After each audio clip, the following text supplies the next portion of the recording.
Minute Statut, le conseil et l'expertise du CIG Petite Couronne.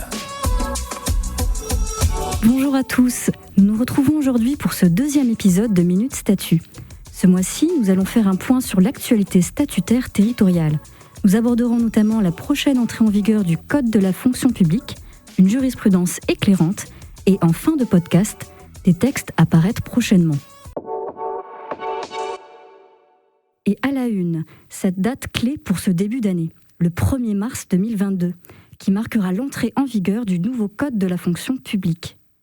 Ce code regroupe l'ensemble des dispositions législatives existantes applicables aux agents publics des 3 versants, notamment les 4 lois statutaires historiques de 83, 84 et 86. Ainsi, à compter de cette date, vous ne devrez plus viser les lois jusqu'à présent en vigueur, mais les nouveaux articles de ce code. Pour vous aider, vous pouvez vous référer à la table de concordance publiée sur Légifrance afin de savoir à quels articles du nouveau code correspondent les anciens textes. La codification de la partie réglementaire est quant à elle prévue pour 2023. Afin de pallier à la hausse des coûts, la loi de finances rectificative du 1er décembre 2021 a prévu l'octroi d'une aide exceptionnelle dite indemnité inflation à la charge de l'État. Pour la fonction publique territoriale, cette aide correspond à 100 € net et bénéficie à tous les agents qui ont perçu entre le 1er janvier et le 31 octobre 2021 une rémunération inférieure à 26 000 € bruts. N'oubliez donc pas, en tant qu'employeur territorial, de leur verser cette indemnité inflation au plus tard le 28 février. Autre nouveauté issue cette fois de la loi du 30 décembre 2021 de finances pour 2022. Depuis le 1er janvier de cette année, les contrats d'apprentissage signés dans la fonction publique territoriale sont financés à 100% par le CNFPT et non plus à 50% comme par le passé. Pour ce faire, les employeurs territoriaux verseront désormais une nouvelle cotisation patronale qui ne peut excéder 0,1% de la masse salariale. Pour 2022, le taux de cette nouvelle cotisation apprentissage, payée par les collectivités, a été fixé à 0,05%. Autrement dit, c'est le moment de recruter des apprentis. Vous le savez sûrement, un décret du 17 février 2021 était venu modifier temporairement les modalités de calcul du capital décès servi aux ayants droit de l'agent public décédé.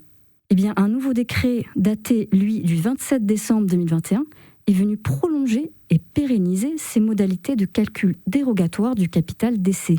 Pour rappel, il était prévu jusqu'alors pour les agents décédés en 2021 uniquement que le capital décès corresponde à une année de rémunération brute de l'agent, prime comprise.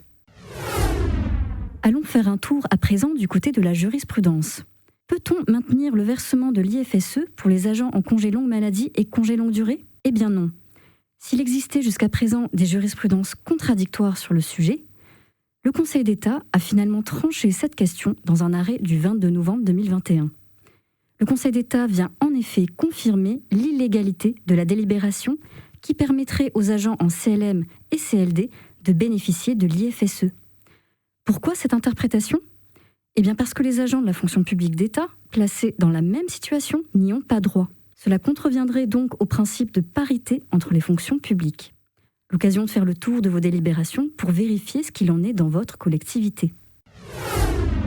On termine par les projets de texte que le Conseil supérieur de la fonction publique territoriale a eu l'occasion d'examiner en janvier dernier.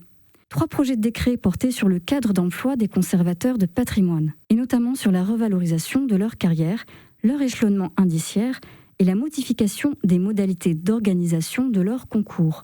Un autre concernait la nouvelle bonification indiciaire pour les secrétaires de mairie. Et enfin, un dernier venait déterminer le seuil d'affiliation à la CNRACL des fonctionnaires à temps non complet. Ces projets de décret ayant tous reçu un avis favorable, ils devraient être publiés très bientôt. Restez attentifs. Vous pouvez d'ores et déjà noter que la prochaine séance du CSFPT aura lieu le 16 février prochain. Voilà pour quelques-unes des actualités de ce début d'année. Pour aller plus loin, n'hésitez pas à consulter les documents et liens utiles que vous trouverez sous ce podcast ou pour les affiliés en passant par le site internet du CIG Petite Couronne dans l'espace abonnés. Je vous donne rendez-vous le mois prochain pour un grand format de Minute Statut. Nous aborderons la période de préparation au reclassement en compagnie de 4 intervenants du CIG Petite Couronne. À bientôt.